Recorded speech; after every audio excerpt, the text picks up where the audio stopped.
Hello, and welcome to Sideways. This week we're talking about the importance of being your true self, whoever that is. Neither of us bothers to look out for the northern lights, but we both feel enthusiastic about the idea of cuddling a cow. Martin remembers being shamed for coming last, and we wonder if it's ever okay to cheat on a test. Being authentic.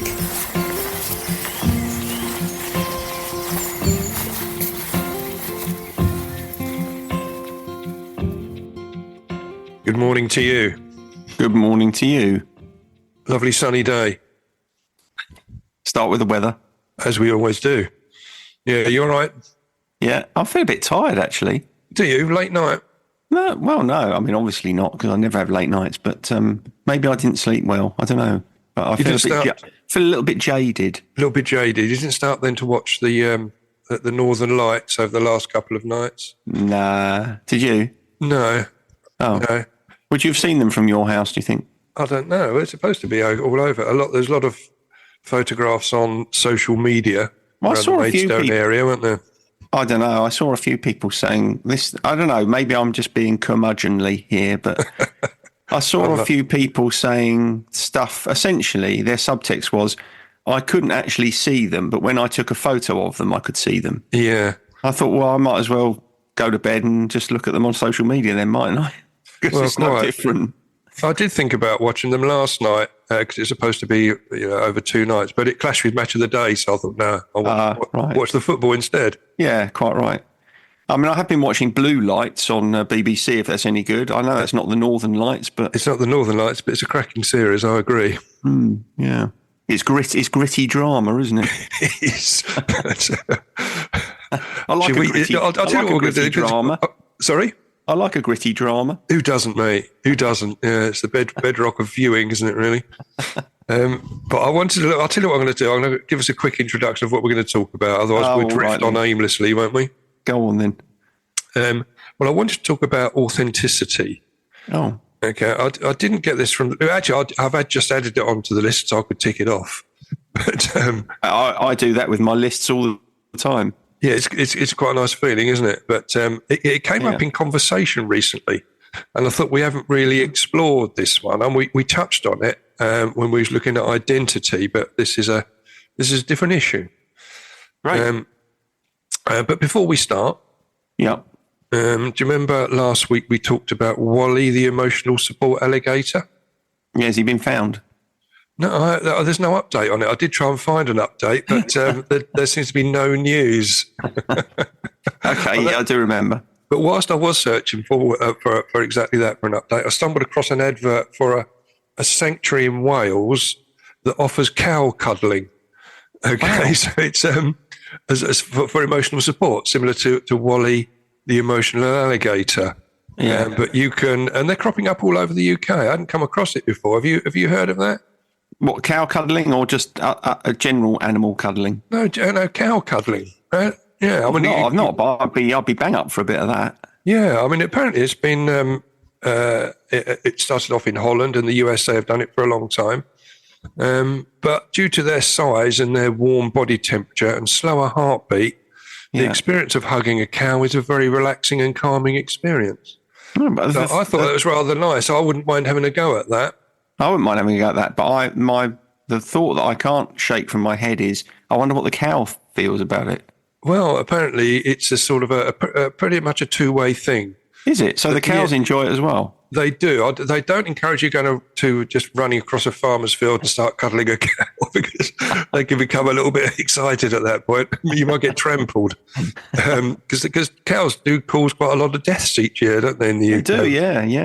Whenever I've got to cross a field with cows in it with the dogs, that's always a moment of trepidation for me. Yeah, but the ones in the sanctuary are much more used to sort of close human contact on a constant basis. Nice. And so they're a little bit vulnerable themselves, I think, once they're in a sanctuary.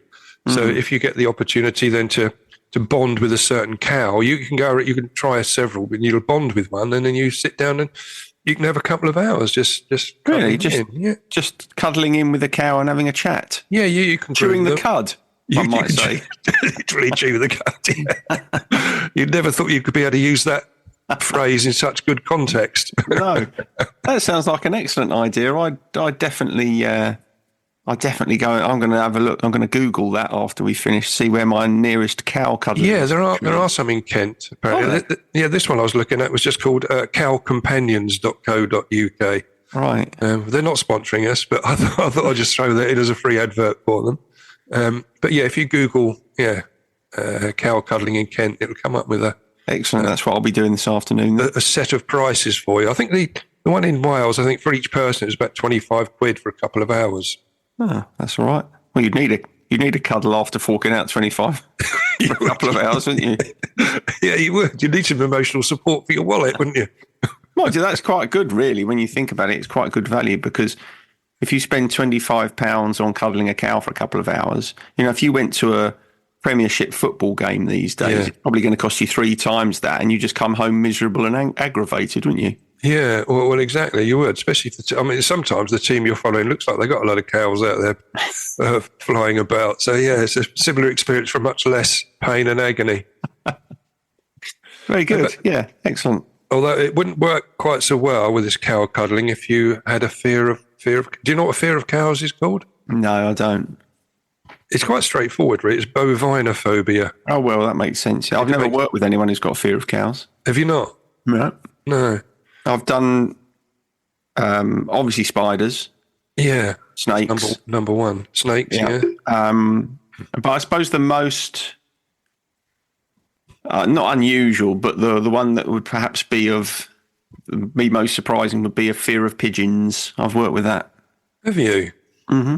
Yeah. I don't know what that's called, but is it pigeonophobia? It's probably a fear of birds in general, isn't it? Or was it just pigeons?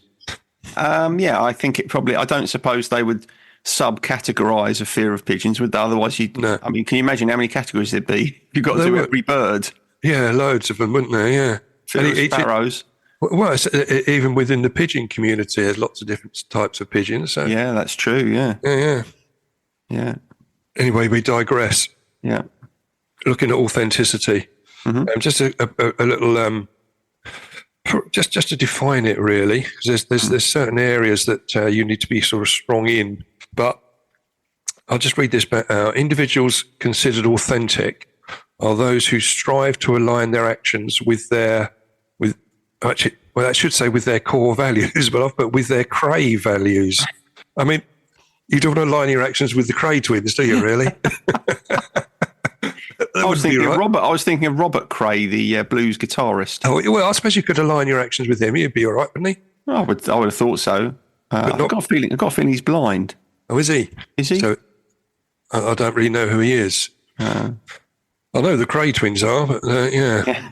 You definitely don't want to align yourself with them. You don't. So anyway, so those who strive to align their actions with their core values and the beliefs in the hope of discovering and then acting in sync with their true values. Yeah. When people act in ways that violate their self-concept, they may experience negative feelings ranging from mild discomfort to heavy guilt. Yeah. So it seems just from that definition that being authentic is quite a desirable place to get to. A boon, one might say. It would be a boon to your overall well-being, I'd say. Yeah, I think that's absolutely right. And these 4 areas that the researchers defined authenticity lie in. Yeah. The first one is self-awareness, knowledge and trust of your own motives, emotions and preferences and abilities. Difficult to be self-aware unless you know yourself. Yeah. Difficult to be authentic unless you know yourself. Yeah, so self-awareness and self-knowledge is key, I think. Unbiased processing was the next one. Mm-hmm. So you need clarity in evaluating your strengths and your weaknesses without denial or blame. That's a more difficult one because I think at that point you're sort of introducing the tendency to experience a conflict between what you feel you know of yourself and what you fear other people might think of you as a result of what you know or don't know. Yeah, we come on to that a bit more later on, but the third area was behaviour. So acting in ways congruent with your own values and needs, even at the risk of criticism or rejection. That's it. It is, isn't it? And the last one was relational orientation. I hadn't come across this before. So close relationships which inherently require openness and honesty. Mm-hmm. So obviously what it's getting at there to forge a meaningful relationship, being authentic is going to be the way forward, isn't it? You can't really survive a relationship based on lies and dishonesty. No, unless you tend to. I mean, I think what that's pointing towards is that sometimes we can forge relationships with people who won't challenge us to be authentic. Perhaps because they have their own difficulties with being authentic. I mean, you'll see this a lot, won't you? If you're in the midst of addiction, the connections you make probably with people who are also in addiction, they're not based on openness and truth and trust, are they? They're based on something else. So, in a sense, it's a kind of a mutually convenient space to operate in, because the person that you're in a relationship with doesn't expect authenticity from you, and you don't expect authenticity from them. So it kind of becomes self-perpetuating. So as it does, which is why we drift towards people of a similar outlook and behavioural pattern to ours. Mm-hmm. Yes. There's just a few little discussion points really on authentic. Now we've sort of defined it and set the boundaries for it. How authenticity changes over the lifespan, because this is an evolutionary process, isn't it? Mm. Wouldn't you say? I mean, the way that we're being authentic, perhaps in our adolescent and youthful areas, different from midlife, aren't they? Different from later stages of life. Yeah, I mean, they differ according to lots of factors, but certainly our life experience is one of them. I'm sure that it was someone told me once, I think it was a therapist that I had, about the Native Americans who have this idea of how after we're born, we start to move away from the true essence of who we are, so our true authenticity. And the reason that we do that is because we become very quickly aware of what it takes to get our needs met. You know, what do I need to do to make sure I get fed, or that I have friends, or that, you know, I can achieve some success? And so they describe that this is a process of kind of spiraling away from the essence of ourselves, spiraling away from authenticity, moving away from it constantly. And, you know, the hope is that at some point in our lives, we realize how far we've come, and then we can start the painstaking journey back, which I rather like. It is a nice little story. And I think we've spoken about. I remember you telling me many. Well, yeah, I don't think we were probably not on here, but I remember you telling me about that many moons ago, and it was one that sort of stuck with me. Yeah, I think the reason, one of the reasons I really like that is because I think it speaks to the point that you just made, which is I don't think we worry so much about authenticity in earlier stages of our lives. We're just, you know, that's not to say we're not being authentic, but I don't think it's something that's on our mind so much. I think as we get older, we start to question the degree to which we are being our true selves, and, you know, maybe the things that we feel stop us from doing so. Is that really, we come across the term midlife crisis. Yeah, I suppose that would be a factor in there. Yeah. So you're sort of reassessing your authenticity at that point. Yeah, because that point of midlife, it's not a coincidence. You know, when we reach midlife, let's say it's, I don't know, mid 40s, 50s, probably 50 these days. I think that's the point. You know, most people then they've probably hit the peak of their career. Yeah. They've had their children, if they're going to have children. And so their attention turns more to, well, what am I going to leave here? What is my legacy going to be? And I think when you look at that, if it doesn't feel as if it's in line with what you want, then I think that's the time when the wheels might fall off. A little bit, yeah. I can imagine, which is why you end up getting a spike in relationship breakdowns around that sort of age, don't you? Yeah, and a sports car. And you've got to have a sports car. That's I've never had a sports car. Have you had a sports car? Not really. I had a convertible. Oh, well, I call that a sports car. Oh, okay. It wasn't really that sporty. It was pretty good. Yeah, but I did. I think that's a stage that most people go through, really. It's just, it's lovely to have one. It's nice. It's a nice feeling. Didn't you take me to my wedding in your convertible? I did, actually, yes. We put claret and blue ribbons on the We did. Front. It was an Audi, wasn't it? It was an Audi, yeah. Audi convertible, yeah. Was it a blue one? It was a blue one, yeah. Well remembered. Yeah. Anyway, I don't suppose our listeners care about any of that. No, they don't. how the next discussion point really was how social media influences authenticity. Oh, Because crikey. we've talked about that before. I mean, it's quite. I think because the way that social media sort of dramatically expanded, isn't it? Certainly in our lifetime. And it's expanded the capacity for self-expression to a certain extent, isn't it? It gives you a platform.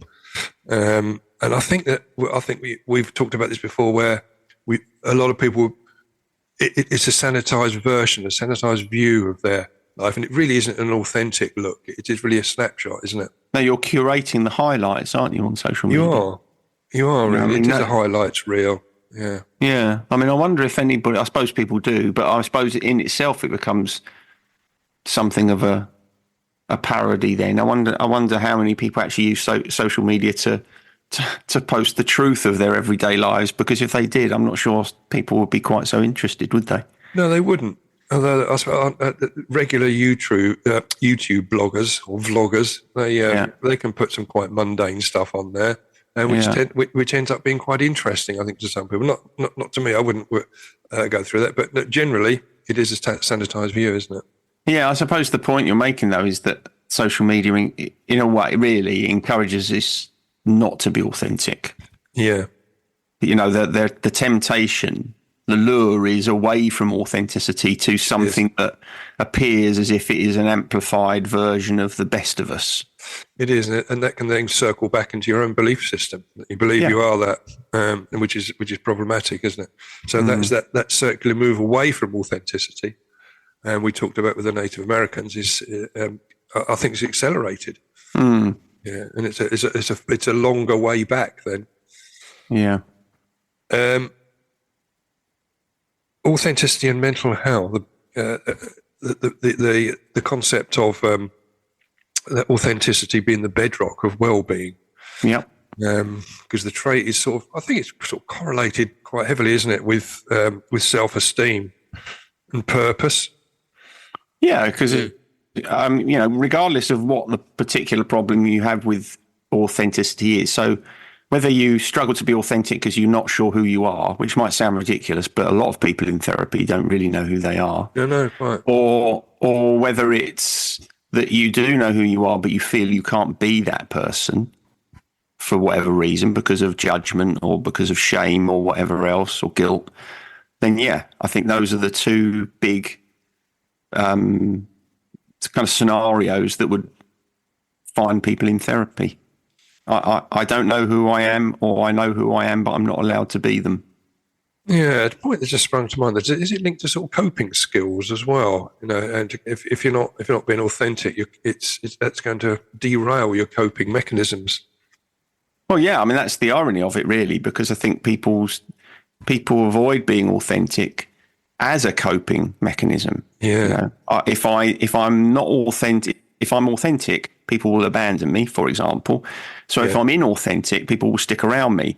But of course, the problem with that is that your lack of authenticity always sits in the back of your mind, reminding you that these people are around you. Well, you will tell yourself that these people are around you because of the way you pretend to be rather than who you really are. So you never really know anything about the authenticity or true validity of relationships. So you're right. It undermines your whole sense of self. It does, and that leads on quite strongly to a potential reliance on drink and drugs. It can lead you into addiction, which is where the core of this podcast really, or of this episode, was looking at. Because I think it almost seems a really vital part of recovery to try and then because recovery gives the opportunity to rebuild yourself in the manner in which is going to suit your recovery and your lifestyle going forward. So being authentic gives you a great chance to reset that button, if you like, and go back to being authentic. Yeah, it's also at the root of one of the phrases you've used on a number of occasions, which is that the opposite of addiction isn't sobriety, it's connection. Yes. The basis of connection is authenticity.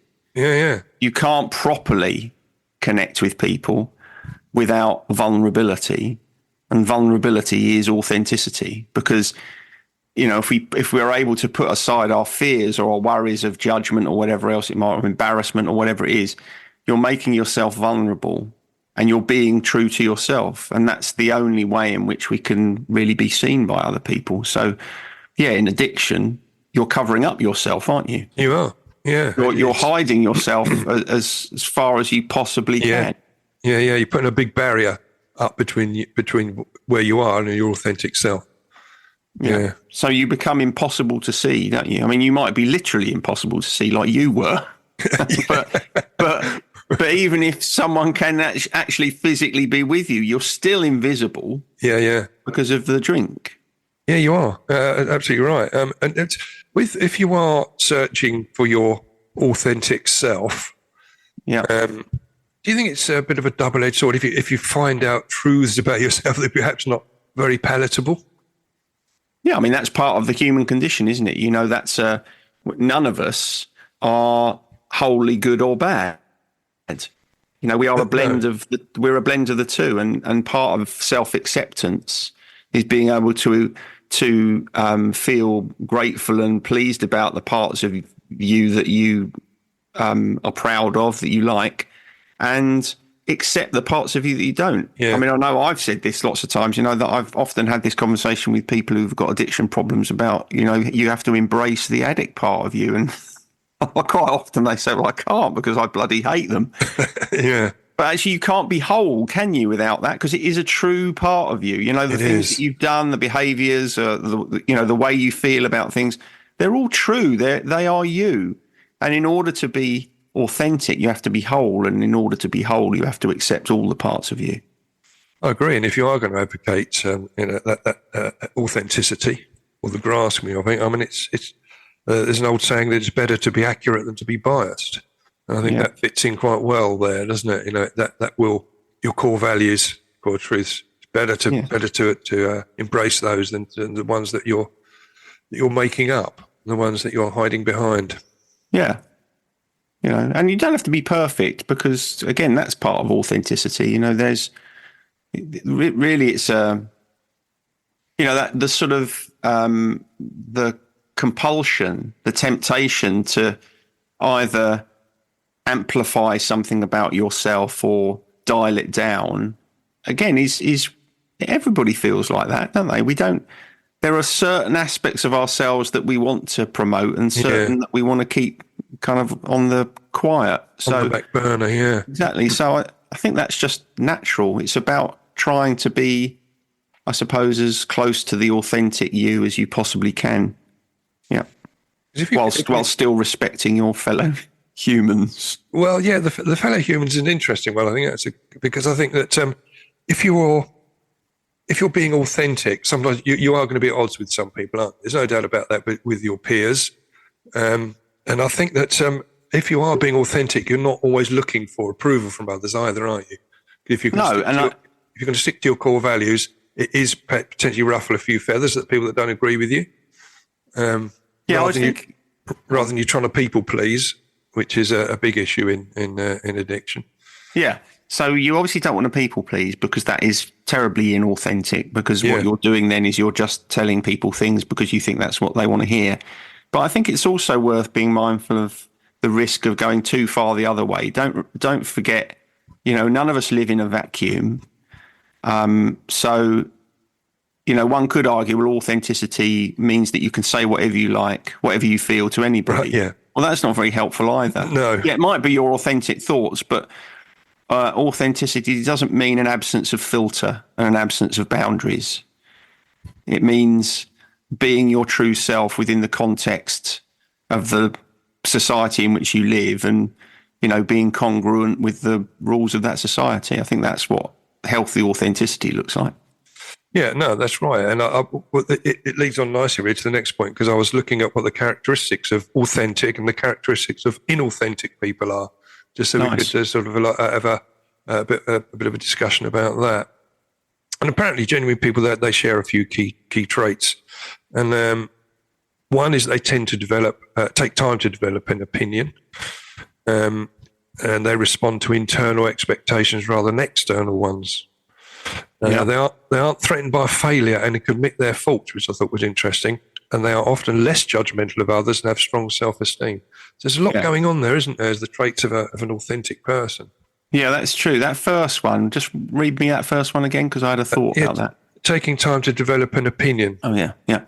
Yeah, I mean, that's probably true. I don't think, some people do. I think I'm someone who will make an opinion quite instinctively. Okay. But I think authenticity requires the ability to reflect on it later and say, yeah, maybe that wasn't right. Maybe I wasn't, which I think is covered in one of the other points. So, yes, sure, some people might take longer to come to a conclusion, but I don't think that in and of itself is necessarily a sign of authenticity. I think authenticity is more marked by an ability to some of the other points you were making there about not worrying about failure and not worrying about judgment. If you don't worry too much about failure and you don't worry too much about judgment, you're much more likely to be willing to be open-minded enough to have your opinion change. Yeah, exactly, which in turn boosts your self-esteem. Yeah, and actually people like that, people like the sort of person that you've just described, are much nicer to be around. Yeah, and aren't they? They are, and I'll come on to that in a second. There's a couple of other points, but the characteristics of an inauthentic person. Yeah. Is it the opposite of all those? It is really, yeah, because they tend to be defensive and self-deceptive. Yeah. Then they are likely not to be true to themselves. Yeah. So they have an unrealistic perception of reality. Yeah. Look to others for approval and validation. We've talked about. Be judgmental. Don't think things through. Don't learn from mistakes. And unable to express emotions clearly or understand their own motivations. So there's a lot of negative shit going on there, isn't there? Yeah. I mean, you can understand then, why people who struggle with authenticity would end up in therapy. Yeah, you can. Yeah. Because that description doesn't make for a very happy existence. Although when I listen to that, I think, well, if I dial, and you probably the same, if we dial back through our lives, we'll find spaces where that is a better description of us than the former. Yeah. Oh, yeah. Totally. And, yeah. And so I think, I don't know. I mean, I'm sure there are people that sort of waltz through life being authentic all the time, but I think there are probably more of us who go through periods of life where we realise we're being very inauthentic. Yeah. And then we have to do some work to try and correct that and to try and live a life that's, more true to who we are. So why is it hard to be authentic? Do you think it's just, if you feed back there are things that you're right, you touched on earlier on, you can't just go around spouting what you want to do without fear of any repercussions, because you might have certain political opinions or sharing honest feedback with people. Sometimes you've got to be careful about how you do that, haven't you? Well, I think that's something that kind of strikes at the heart of it, though, doesn't it? I think for most of us, probably one of the things that really prevents us from being authentic is the fear of the consequence of our authenticity. Yeah. How will other people feel about me? Will I be rejected? Will I be liked? Will I be seen as foolish? And, will it be embarrassing? Will I be shamed? I think those are the things that make it most difficult to be authentic, because other than that, it's quite difficult to think of really significant reasons that might stop us. Do you know? Yeah, I do. Yeah. Yeah, I do. And I think going through the research, it seems to be that because it's a continuing process, that it can take quite a lot of, mental energy to remain this authentic person. You know what I mean? And so there must be a happy medium, because if that takes up all your time trying to be authentic, that's not going to make you particularly happy. I think it is a case of, I think the evolution, certainly I find in recovery, the evolution almost takes care of itself to a certain extent. You're going to change. You're going to change regardless. And I've never seen someone go into recovery and come out a worse person. No, that's what I was saying before. You don't. When you're thinking about authenticity, you don't have to be expecting of yourself 100% authenticity 100% of the time, because it's not going to happen. That would take too much mental energy. We all curate ourselves to some extent, but I think it's more about living with a desire to be as authentic as we can. And actually, it's going back to what I was saying before. I don't think it's just a fear of judgment and the consequence and, how other people will feel about us. It's also our ability to accept authenticity in ourselves. That's, for example, one of the things that would lead people into addiction. You don't want to face yourself, do you? You don't. It's not just about other people. It's also, I don't want to look at who I am, and I'm going to drink or take drugs so that I don't have to. Absolutely right. It's a big factor. It's a big factor. The last point was just about why we are drawn to genuine people. So why we're drawn to people with true authenticity, or making that journey towards it, or that constant evolution, as we've talked about.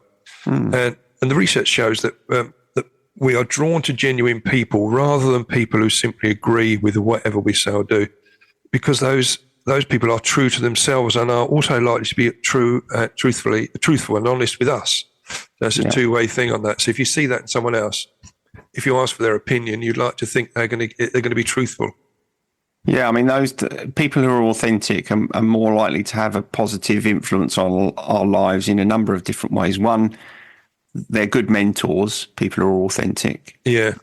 Because as you say, if you ask someone who doesn't have an angle, what their opinion is on something, you're more likely to get truth.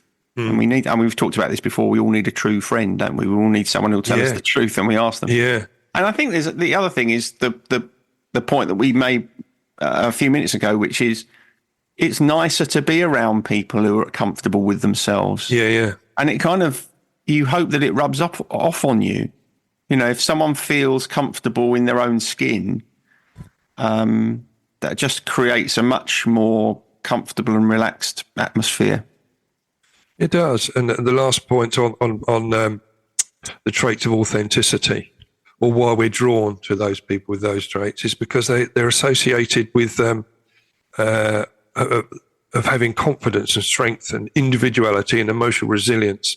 So if you come across an authentic person, that's likely you're likely to find one or more of those traits, and that's appealing. Yeah, it is. And again, it's a good. It presents a good model for us in which to develop our own selves. Yeah, and I think I've over the years, looking back, I have come across people like that. Not enough, really, I think. So I'd like to think I've used recovery as a way to get back towards my authentic. Well, I was just going to say, you probably a lot of the people that you meet that have developed high levels of authenticity have been in the recovery community. They have, yeah. because when you've been down that low, you haven't got anything left to lose, have you? No, you might as well just be yourself, mightn't you? Yeah, you might as well. That's right. Because not being yourself didn't work out so well, did it? No, it didn't. So yeah, so for those sort of people that I have come across over the years, I'm pretty grateful for it. Yeah, that's not bad. Are we doing gratitude now? Yeah, because it linked in nicely. Yeah, I was going to do that before the conundrum because I noticed that. I noticed what you did there. Yeah. I shook it up a little bit. Yeah, is that what you're grateful for this week? What, for shaking it up a little bit? No, for people in the recovery community offering you a model of authenticity. That's on there. I haven't actually written that down, but it would be a good one to put on, and one that would be constantly on there. That's for sure. Yeah, lovely. But I sense you have something else as well. I have. Yes. Have you? Right. Well, mine's quite simple here because I was sitting here this morning. I was thinking, I haven't thought of anything that I'm grateful for. And this will surprise you, actually. Yeah.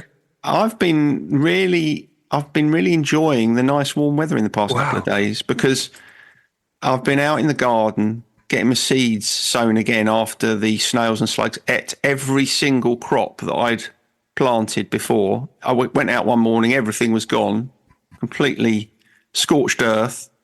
So I've meticulously replanted everything and got myself some tools to repel the slugs and snails. And I was just enjoying the warm weather, but I must say it looks as if today it's going to be too hot for me.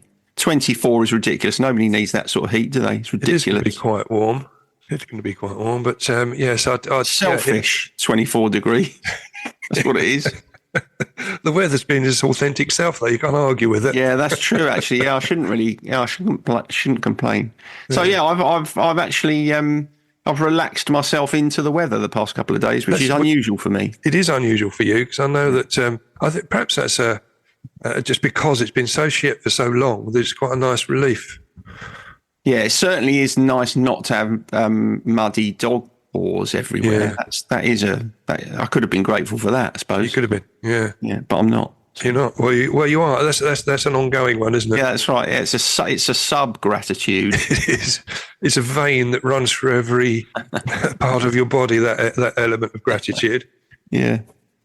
So what you got? I'm grateful for not coming last. Okay, which is it's a quiz. The quiz. Yeah, I was at a quiz night last night, and we didn't come last. And it's always, I don't know, I'm always quite relieved. Well, you did much better than not come last, didn't you? We did. Yeah, it was fourth out of 19. So that feels a little bit glass half empty. That one. Well, no, it wasn't. It wasn't just last night. I think I'm always anything like that. I'm always pleased not to have the wooden spoon. Right. It stems from a time back in my childhood. Really, I remember I took an exam at school and I came last. It was in French, and I came last in the class. Right, and the humiliation I felt. I thought, this is never happening to me again. Has it ever happened to you again? No. Yeah, no, it hasn't. And I can't remember why it was. I wasn't particularly good at French, but I didn't think I was the worst in the class. That's for sure. They read out, and they used to do it like in. Oh no, they read it out. Yeah. Oh, that's awful. Shaming you like that. So that humiliation at an early age thought that I can't let this happen again, and it's so I always get this swell of pride of not coming last. Well, it sounds like it's probably served you quite well. I mean, it probably focused your mind when you were having to study for professional exams and stuff like that. Yeah. That's funny. Yeah. That's making me think now, because I can't remember. I mean, I'm sure I have come last in things, but I can't remember an event like that sort of focused my mind. I know the thought of coming last, I don't like the feeling, but I'm not sure where that's come from, really. Yeah. Yeah, I could identify where it came from exactly. I remember the time. I remember the hot, sweaty feeling as I sat in class, hearing my name read out, because they did it in reverse order. So bang, I was in there straight. Oh, mate! I probably came last in multiple French tests. I was absolutely terrible at French. Yeah, strange, isn't it? Strange. It's about as good as mine, mate. So on this day in music, conundrum feature. Oh dear, you're all over the place, aren't you? I am, mate. Yeah. Actually, I haven't got a question ready for you today. Hang on, I'll just get my little list up. You're all over the place then. I'll ask. Here's one then for you. Go on. I just noticed this on the list. Is it ever okay to cheat on a test? To cheat on a test? Yeah. Yes. Why didn't you cheat on your French test then? If I'd have known I was going to come last, I definitely would have cheated. That's what it threw me back exactly to that point. Why is it okay to cheat on a test then? Sorry. Why is it okay to cheat on a test? Because lots of people do it. It's inauthentic, isn't it? It's very inauthentic. But I think it's if it's a barrier between you and achieving something, your next step, then I think that's all right. But yeah. What if the test is designed to assess whether you're capable of taking the next step? It's not. Are there? A lot of tests aren't. I mean, if you go back to your school. Oh, so you're the basis of your opinion here is really around the lack of rigor of tests, rather than okay. It is really. I think if you look at, I've got by on not having to speak French. All right, but I had to take a test in it. So if I could have cheated and passed, doesn't matter on that basis. Right. So what about your driving test? Would it be right to cheat on that? I don't know how you do it. You can't. Okay, I suppose on the theory, hypnotise the examiner. Or the theory test. Maybe I could. You could cheat on that. I suppose. Could you? I don't know if you could. Could you cheat on the theory test? I don't know. It's all done. It's all online, isn't it? You have to sit in a big classroom and stuff. I'm not saying I've ever done it. What I'm saying is, I think if it then allows you to do something else, like going back to inappropriate exams, then I'm all right with that. Right. So it doesn't matter what the test is. If it's a stepping stone to something you want, it's okay. Yeah. It's okay. So what's your take on it then? I want to say that no, I don't think it is. I think it's important to be honest, but I think probably I would I'd be vaguely in step with your thoughts, depending on what the test was. Yeah, there's got to be a caveat to it. Yeah, you couldn't take your medical exams and go and be a surgeon. Exactly. That's right. And you've cheated on your pilot's license. You've copied and pasted everything. And and used AI to generate your thesis, and you become a doctor. And all those. I mean, I don't know much about it, but I know it's a thing, isn't it? Sort of being able to pay someone to give you something that looks like an authentic degree or something like that. I think that's all wrong. You shouldn't be able to do anything stuff like that. I think if it's your French exam, that's fair enough. Yeah, but because everyone finds French difficult, don't they? I mean, there were cases, weren't there, where people were taking the driving test for people. They were just talking about that. They were paying people. People would be like a professional test taker for you, so they'd take it for you, use your identity, pass your test, get your certificate, and off you go. Right. So you don't think that's okay? No, not really, because it's dangerous, isn't it? Right. So you draw the line at danger. That's where it is. That's where it is. If there aren't any potential repercussions. You're opening quite a can of worms there, aren't you? I know, and it's worth find danger in everything, can't you? Yeah. Imagine you cheat on your French test at school, and then eventually you become a translator. You mistranslate something and cause a diplomatic disaster. The World War III. Exactly. So there's decisions and consequences. Anyway, that's okay. Our listeners will remember that you consider yourself cavalier with the truth, and that's all we need. I've always been that one. I've been authentic. I don't want to answer. That's good, actually. Yeah, you're authentic in your lack of authenticity. Very good. Okay, excellent. On this day in music, then, in which year? Yeah. Now, it's Eurovision week this week, isn't it? And did you see it last night? Of course not. No, I wouldn't. I watched a couple. Funny enough, the only two songs I saw were the British entry, which I thought was appalling. Was it? I don't even know who it was. Came 18th. Oh, was it that chap, Ollie Alexander for years and years. Yeah. Although I knew him more from that fantastic ITV. I can't remember what it's called now. But that was fantastic. It was called It's a Sin. That's it. It was brilliant. Fantastic, which I thought his song was appalling. I mean, okay. I mean, it's not aimed at me. I realise that. Yeah. But I don't know what they were thinking of putting that into Eurovision. And then the other one I saw was the Croatia entry, which I think was tipped to win, which was one of those songs that you hated yourself for it, but it was incredibly catchy. Oh, right. I found myself thinking, God, this is catchy. Oh, my God, I hate myself. Like the Russian grannies that were on it a few years ago, yeah. Exactly, yeah. Anyway, how did we get onto that? Oh, Eurovision, Yes, it's Eurovision week this week, because it has been, because it's been semi-final, all sorts of extraordinary rubbish.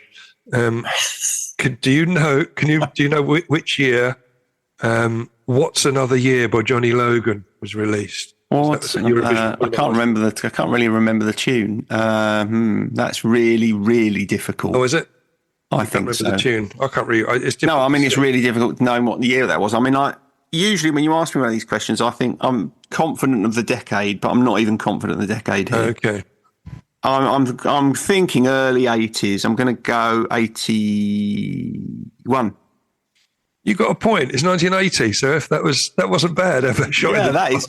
I'm very pleased with myself actually. There, that's quite a triumph. Okay, good. Good. What year? Yeah. Was Stevie Wonder born? What's he got to do with Eurovision? Got nothing to do with it. Oh, that was the only. They're not all Eurovision songs. No, because I couldn't stretch it that far. It was just to get one question in was tough enough. We haven't worked very hard, have you? No, right. What year was Stevie Wonder born? Yeah. That's quite difficult. It was his birthday yesterday, by the way. So was it? Happy birthday to you. Oh, that's fed in nicely, didn't it? How old is Stevie Wonder? Crikey, he must be knocking on, mustn't he? He's got to be in his 70s, I'd have thought. So I'm going to say 1951. 1 point again, 1950. Oh, again, yeah. On fire. You are on fire, I'm on mate. Earth, Wind and Fire. Now I think we've been doing this feature a year now because Vangelis came up again on my search. Did he? Yeah. It was the original band member of the, which we didn't even know it was going to be a super group. A super death group. It's a massive super group now, isn't it? It is really. But do you remember which year Ian Curtis from Joy Division died? Very sadly, took his own life at the age of 23. And he was. I didn't really know much. I'm not an aficionado here, so this is tricky. No. How old was he? He was 23. I mean, it was. That's quite young. Yeah, I remember it at the time, thinking how terribly sad it was. 'Cause I liked Joy Division. I thought they were a fine band. They predated New Order, didn't they? They did, yeah. Without Ian Curtis, obviously, they just reformed as New Order, yeah. So New Order they were in their heyday, I'd say, sort of 80s, mid 80s, 90s. So again, I think I'm going to have to go early 80s here. I'm going to go 82. Oh, I just missed that 1980 again. So it's very close, yeah. Well, I've done well there, to be fair. I've been a year out on 2 questions and 2 years out on 1. Yeah. So I'm pleased with my authentic self. You've done very well, mate. Yeah. You should be pleased with that. You can put that on your gratitude list. I'm going to carry that with me today, and I'm going to walk a little bit taller. You'll have a little spring in your step, mate, won't you? I will. Yeah. In your gamble. In my gamble, yeah. Okay, mate. Well, good to see you. See you next time. Laters. Bye. Sideways was created by Graham Landy and Martin Pankhurst. If you want to read more about our work or sort through the extensive archive of past episodes, just visit grahamlandywellbeing.co.uk/sideways-podcast. You can follow us on Twitter or Facebook or Instagram at Sideways Podcast, and you can email us if you have a question or if there's something you'd like us to cover. But most of all, we want to tell you how grateful we are that you come and listen, and we ask that if you've enjoyed what you've heard, that you spread the word. And we'll see you next week.